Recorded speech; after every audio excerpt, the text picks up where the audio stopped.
అందరికీ నమస్కారం అండి. తెలుగు స్టోరీ బుక్ ఛానల్కి స్వాగతం.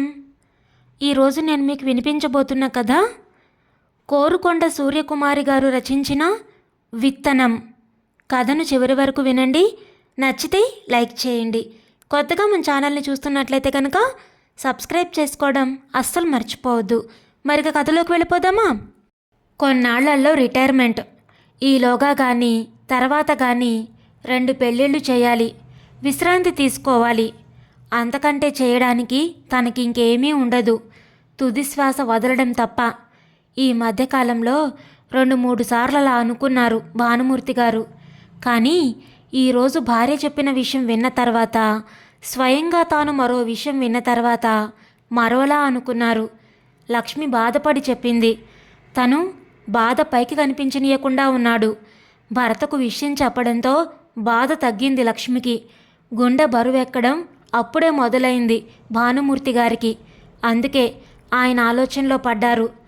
ఆఫీసు నుండి ఆలస్యంగా వచ్చిన భానుమూర్తి గారు వేడివేడి భోజనం చేసి గదిలోకి వెళ్ళి పేపర్ పట్టుకున్నారు. లక్ష్మి అతని పక్కన కూర్చుంది. పేపర్లో పడిపోయి భార్యను గమనించలేదు. పేజీ పక్కకు తిప్పుతున్నప్పుడు అనుకోకుండా భార్యను చూశారు. లక్ష్మి అలా వచ్చి కూర్చుందంటే చెప్పడానికి ఏదో విషయం ఉంటుందని ఆయనకు తెలుసు. ఏమిటి విషయం? పేపర్ పక్కన పెడుతూ అడిగారాయన. రాఘవ ఆఫీసు నుండి ఇంకా రాలేదండి. చిన్నాడొచ్చి బయటకు వెళ్ళిపోయాడు. పెద్దాడికి ఆఫీసులో పనుండి ఉంటుంది. చిన్నాడు ఎక్కడికి వెళ్ళాడంట? చెప్పలేదండి, విసుక్కుంటూ వెళ్ళిపోయాడు. ఏ, నువ్వేమైనా అన్నావా? ఏమీ అనలేదండి. ఆఫీసు నుండి ఆలస్యంగా వస్తేనూ ఆఫీస్ 5ంటికే అయిపోతుంది కదరా, ఇంత ఆలస్యం అయిందే అని అడిగానంతే. అందుకే విసుక్కుంటాడా? నువ్వు ఇంకేదైనా అనుంటావు. నేను అంతకంటే ఇంకేమీ అనలేదండి. ఎప్పుడూ లేనంతగా విసుక్కున్నాడు. క్షణం తర్వాత మళ్ళీ అంది. ఏమండి, వాడేమని విసుక్కున్నాడో తెలుసా? భానుమూర్తి గారు ఆసక్తి చూపించలేదు. అయినా లక్ష్మి చెప్పకుండా ఉండలేకపోయింది. ఈరోజు పేడే కదా, జీతం అందుకోవడానికి ఎదురు చూస్తూ కూర్చున్నావా అని అన్నాడండి. ముందు నాకేమీ అర్థం కాలేదు. అర్థమయ్యాక గుండెలో ముళ్ళు గుచ్చుకుంటున్నట్టు అనిపించింది. చాలాసార్లు భార్యని పిచ్చిది అని కొట్టిపారేసేవారు భానుమూర్తి గారు. కానీ ఈసారి ఎందుకో అలా అనుకోలేకపోయారు. ఆసక్తిగా వినని ఆయనకి ఆ విషయం అర్థమయ్యాక గుండెలో ముళ్ళు గుచ్చుకున్నట్లు అనిపించింది. అయితే పైకి ఏమీ అనలేదు. చదివేసిన పేపర్ని మళ్ళీ అందుకున్నారు. అది గమనించి లక్ష్మి నెమ్మదిగా లేచి వెళ్ళిపోయింది. భర్త అంతగా పట్టించుకోలేదని లక్ష్మి అయితే అనుకుంది. కానీ వెళ్ళిపోతున్న భార్యను పేపర్లో నుంచి చూసిన భానుమూర్తి గారు మాత్రం భార్య అడుగులు భారంగా పడుతున్నాయంటే ఆమె అనుకుని చెప్పలేదని, బాధ మనసులో ఉంచుకోలేకే చెప్పిందని అర్థం చేసుకున్నారు. ఉద్యోగం వచ్చిందన్న ఆనందం, కానీ అది వేరే రాష్ట్రంలో వచ్చిందని బాధ. వేళకు లేని తిండి, తమ భాష మాట్లాడేవాళ్ళు తక్కువ, ఒంటరిగా ఉన్నామన్న ఆవేదన, కళ్ళల్లో కన్నీటి పొర, స్వరాష్ట్రం వచ్చేయడానికి విపరీతమైన ప్రయత్నాలు, తండ్రిని బావగారిని పెట్టిన శ్రమ, పని అవడం లేదని నిష్ఠూరంగా ఉత్తరాలు, పేజీల ఉత్తరాలు, సీరియల్గా సీరియస్గా. సెలవులన్నీ ఇక్కడకు వచ్చేయడానికే ఖర్చు చేయడం, రాగానే ఆర్తి నిండిన చూపులు, కావలసినవన్నీ వండించుకోవడం, అవసరమైనవి మూట కట్టుకోవడం, కష్టాలు చెప్పుకోవడం, కన్నీరు పెట్టుకోవడం, గుండెల్ని బరువెక్కించడం, కన్న ప్రేవుల్ని కదిలించడం, నిద్ర లేకుండా చేయడం, 1000 కిలోమీటర్ల దూరాన్ని 1000 కిలోగ్రాముల భారంగా చిత్రించడం.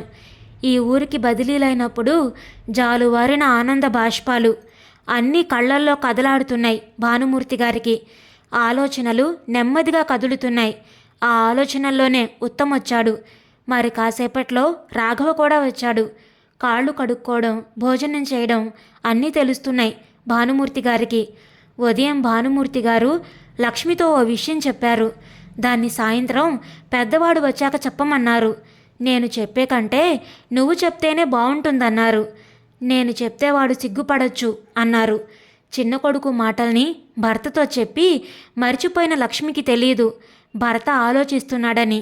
ఆ ఆలోచనలకు ఓ రూపం రాబోతుందని తెలిస్తే భర్త చెప్పమన్న విషయం పెద్ద కొడుకుతో ఇప్పుడు చెప్పుండేది కాదు.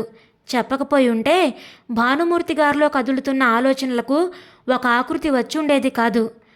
ఒరే పెద్దోడా, ఎల్లుండి నువ్వు సెలవు పెట్టాలి. ఎందుకమ్మా? నాన్నగారు చెప్పమన్నారు. విషయం ఏమిటి? మనం రాజమండ్రి వెళుతున్నాం. రాజమండ్రా? ఎందుకు? నిన్న మీ నాన్నగారు ఆఫీస్కి ఎవరో వచ్చారట, మనల్ని ఆహ్వానించారు. ఆహ్వానమా? దేనికి? భానుమూర్తి గారికి ఆ మాటలన్నీ వినిపిస్తున్నాయి. విషయాన్ని సాగదీస్తూ భార్య చెప్పడంలో వినిపిస్తున్న మురిపానికి అతని పెదవులు చిన్నగా విచ్చుకున్నాయి. అమ్మాయిని చూడ్డానికి. అలా చూస్తావేంట్రా? నీకు పెళ్లి చూపులు ఇప్పుడెందుకమ్మా? ఎందుకంటావేట్రా?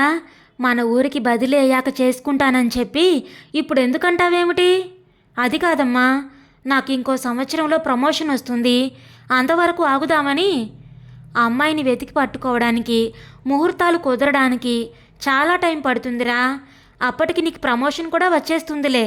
నీతో పాటు తమ్ముడికి కూడా చూడాలి కదా. అయినా ఎప్పుడు జరగాల్సిన ముచ్చట అప్పుడు జరగాలి కదరా. రాఘవ తల్లి వైపు అదోలా చూశాడు. ఎప్పుడు జరగాల్సిన ముచ్చట అప్పుడు జరగాలా? ఎప్పుడు దక్కాల్సింది అప్పుడే దక్కించుకోవాలా? లక్ష్మికి ఆ మాటలు అర్థం కాలేదు. కానీ గదిలో ఉండి వింటున్న భానుమూర్తి గారికి అర్థమయ్యాయి. గుండెలో చిన్న ముళ్ళు కాదు, గొనపమే గుచ్చుకున్నట్టు అనిపించింది. ఎందుకంటే ఆ మాటలు రాఘవ మామూలుగా అనలేదు. తల్లికి అర్థం కాలేదేమో. రాఘవ ఇంకా వివరంగా మాట్లాడుతున్నాడు. త్వరలో రిటైర్ అవుతున్నారుగా, ఈలోగానే మా పెళ్ళిళ్ళు చేసేస్తే కట్నాల్లో ఖర్చులు మిగులు తేలిపోతుందనా? ఎందుకమ్మా అంత తొందర? ఎవరో అమ్మాయిల్ని చూసుకొని మీకు అందకుండా ఎగిరిపోతామనా? నాకు అర్థమవుతుందిలే మీ ఉద్దేశం. అసలు మగపిల్లలు పుట్టగానే. రాఘవ మాట్లాడుతూనే ఉన్నాడు.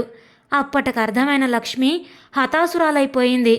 భానుమూర్తి గారి పిడికిళ్ళు బిగుసుకున్నాయి. ఆ ఇంటి తలుపులన్నీ లోపల గడియపెట్టి ఉన్నాయి. ఆ గది నిశ్శబ్దంతో నిండిపోయింది. గడియారం కూడా బిక్కుబిక్కుమంటూనే నడుస్తోంది. గుండె గడియారాలైతే మరీను బరువు మొయ్యలేక మూలుగుతున్నాయి.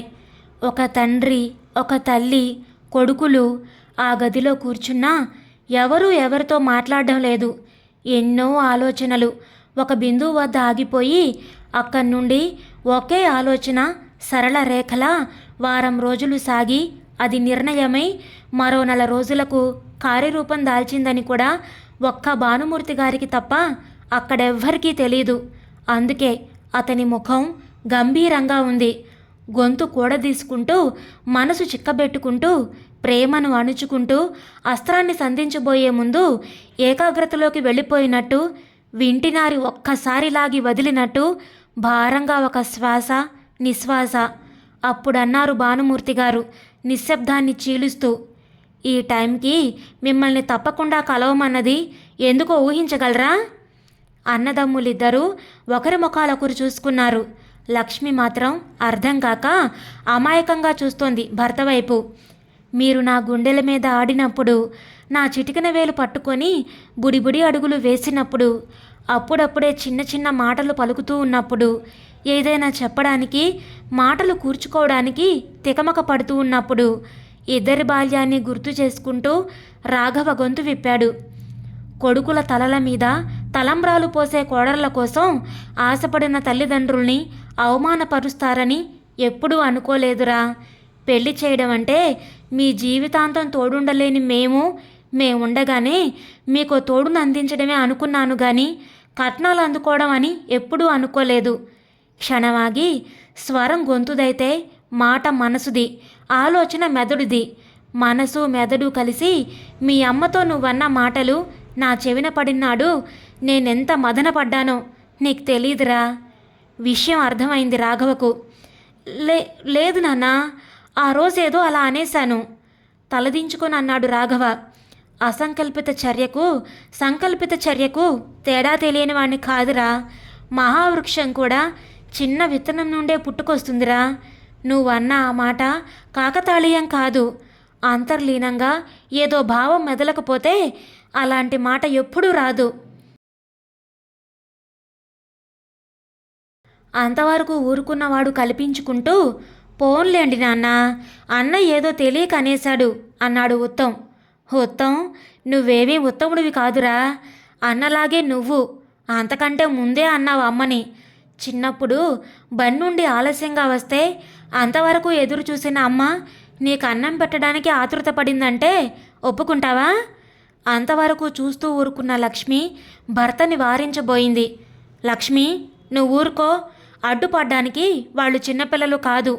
ఉత్తం వైపు చూస్తూ, మరి ఆఫీసు నుండి వచ్చినప్పుడు మాత్రం నీ పేకవర్ అందుకోవడానికని ఎందుకు అనుకున్నావు?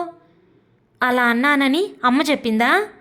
కావాలని చెప్పలేదు, చెప్పాలనుకుని చెప్పలేదు, మనసులో ఉంచుకోలేక చెప్పింది. నీ మాటలైతే అమాయకంగా అమ్మ చెబితే తెలిసింది, కానీ నీ అన్నగారి మాటలు నా చెవినే పడ్డాయి. నువ్వు ఏదో అలా అనేసావా? ఏదో మూడ్లో అనేశాను. దాన్నంత సీరియస్గా తీసుకోవడం ఎందుకు? నేను మీ మాటల్ని సీరియస్గా తీసుకోవడం లేదురా, సిన్సియర్గా తీసుకుంటున్నాను.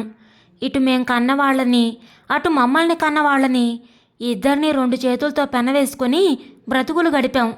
కన్నవాళ్ళు కడతేరిపోయే వరకు సంతృప్తిగా చూసాం. మీరు మాత్రం ఒక చేతిని జేబులో పెట్టుకొని మరో చేతిని కర్తవ్యం వెలుగు కళ్ళల్లో పడకుండా అడ్డు పెట్టుకొని భవిష్యత్తు వైపుకి చూస్తున్నారు. అనవసరంగా మీరెక్కువగా ఆలోచిస్తున్నారు నాన్న, రాఘవ్ అన్నాడు. అది నా అలవాట్రా.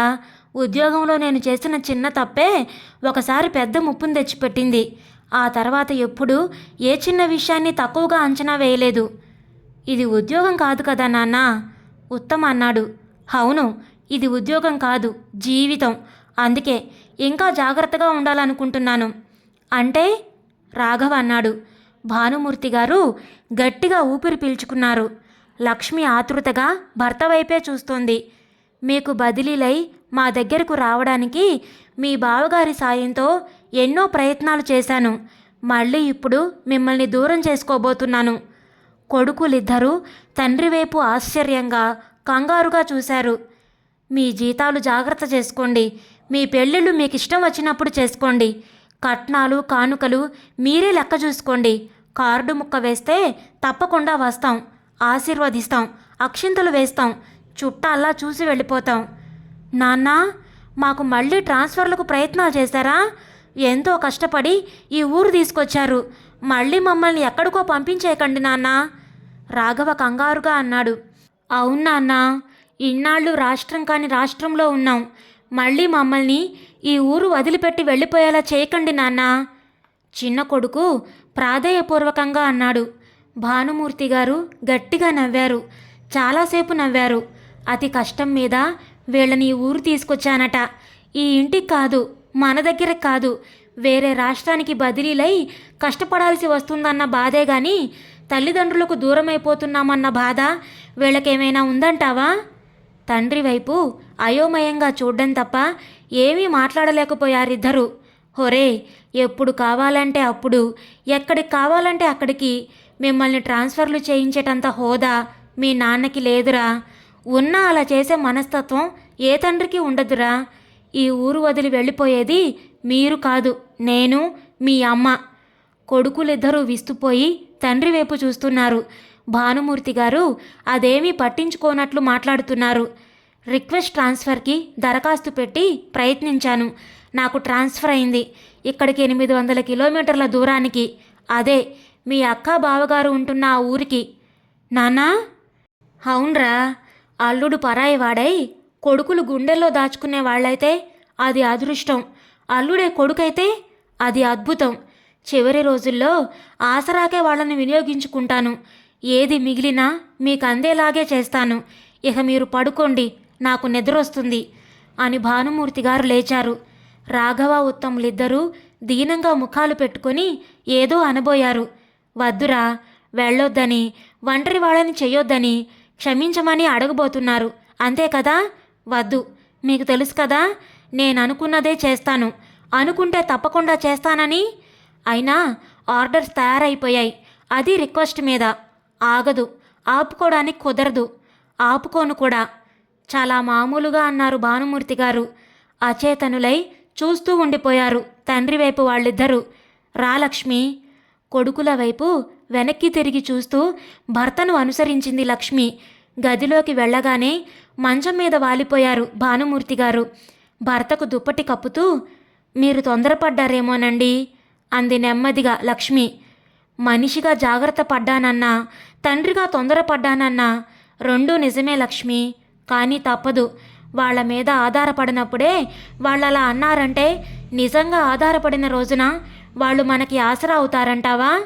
భానుమూర్తి గారు పక్కకు తిరుగుతూ అన్నారు. లక్ష్మి ఆయన పక్కన కూర్చుంది. వాళ్ళది తప్పే, నేను ఒప్పుకుంటాను. అయినా మీరు ట్రాన్స్ఫర్ చేయించుకోకుండా ఉండాల్సింది. నీకు చెప్పే చేశాను కదా. చెప్పారు, కానీ ఇలా చేస్తారనుకోలేదు. నా సంగతి తెలిసిన దానివి నువ్వే అలా మాట్లాడుతున్నావే. భార్య చేతిని తన చేతిలోకి తీసుకుంటూ, అయినా అమ్మాయి మనకి దూరంగా ఉంది ఇన్నాళ్ళు. రిటైర్ అయ్యే వరకు వాళ్ళున్న ఊళ్ళో ఉందాం, దానికి కూడా సంతృప్తిగా ఉంటుంది అన్నారు. కానీ ఇక్కడ కుర్రాళ్ళిద్దరూ ఒంటరిగా, వంట వార్పు. ఒకే మనస్తత్వం ఉన్న అన్నదమ్ములు కదా, పర్వాలేదు, కలిసే చేసుకుంటారు. ఎన్నాళ్ళు చేసుకోగలరండి? పెళ్ళిళ్ళు అయ్యే వరకు. క్షణం తర్వాత, ఏమండి, పిల్లల్ని వాళ్లే వెతుక్కోవాలా? వాళ్ళ పెళ్ళిళ్ళు వాళ్లే చేసుకోవాలా? మనం చుట్టాలాగే వెళతామా వాళ్ళ పెళ్ళిళ్లకు? భారీగా ఇంతవరకు మౌనంగా ఉండిపోయినా తల్లిగా తల్లడిల్లిపోయింది లక్ష్మి. ఇప్పుడు ఆవేదన ఆవిరై, కనుగుడ్ల వెనక మేఘాలై. అది చూసి భానుమూర్తి గారు కదిలిపోయారు. భార్యను ఆపేక్షగా గుండెలకు హత్తుకున్నారు.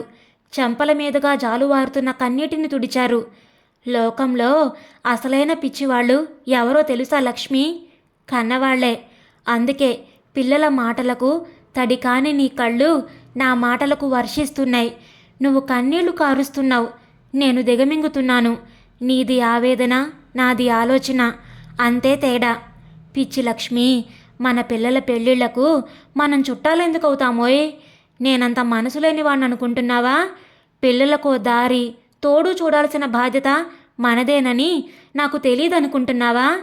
పెంచి పెద్ద చేసే బాధ్యత పెద్దవాళ్ళదైతే పెద్దవాళ్ళు కడతేరిపోయేదాకా తమ నీడలో ఉంచుకోవాల్సిన బాధ్యత పిల్లలది. ఈ కాలం పిల్లలు కొంతమంది బాధ్యతను భారం అనుకుంటున్నారు. ఆ భావనని చెరిపేసి పెద్దవాళ్ళ అండ తమకు, తమ నీడ పెద్దవాళ్లకు ఎంత అవసరమో తెలియజెప్పాలి. అలాంటి పిల్లలకు నేను చేస్తున్నది అదే. వాళ్ల మెదడులో పడ్డ విత్తనం మంచిది కాదు. సరైన ఆలోచనలు మెదడుకు అందితే ఆ విత్తనం విస్తరించదు, అంతరించిపోతుంది. అలాంటి ఆలోచనలు వాళ్ళకు అందాలంటే ఈ కొద్దిపాటి ఎడబాటు తప్పదు. ఈలోగా వాళ్లకు పెళ్లి కూతుళ్లను మనమే చూస్తాం. పెళ్ళిళ్ళు మనం దగ్గరుండే జరిపిస్తాం. కుడికాలితో గడప దాటి లోపలికొచ్చే కోడళ్లకు హారతి నువ్వే ఇస్తావు. ఆ వేడుక నేను నీ పక్కనే ఉండే చూస్తాను, సరేనా? ఇప్పటికైనా కుదుటపడి కళ్ళు తుడుచుకుంటావా? చాలా ఆలస్యమైంది, అలసిపోయావు కూడా. పడుకో లక్ష్మి. అప్పటికి కానీ తేరుకోలేకపోయింది ఆ తల్లి మనసు. ఇదండి ఈరోజు కథ. మీకు నచ్చిందా? నచ్చితే లైక్ చేయండి, షేర్ చేయండి. అలాగే మీ విలువైన అభిప్రాయాలను కామెంట్స్లో తప్పకుండా తెలియచేయండి. ఇంత మంచి కథను మనకు అందించిన కోరుకొండ సూర్యకుమారి గారికి మనందరి తరపు నుంచి ధన్యవాదాలు తెలియచేసుకుంటున్నానండి. ఇలాంటి మరెన్నో మంచి మంచి కథలు వినడానికి మన ఛానల్ని తప్పకుండా సబ్స్క్రైబ్ చేసుకోండి. మరలా రేపు మరొక మంచి కథతో కలుద్దాం. అప్పటి వరకు ఉంటానండి.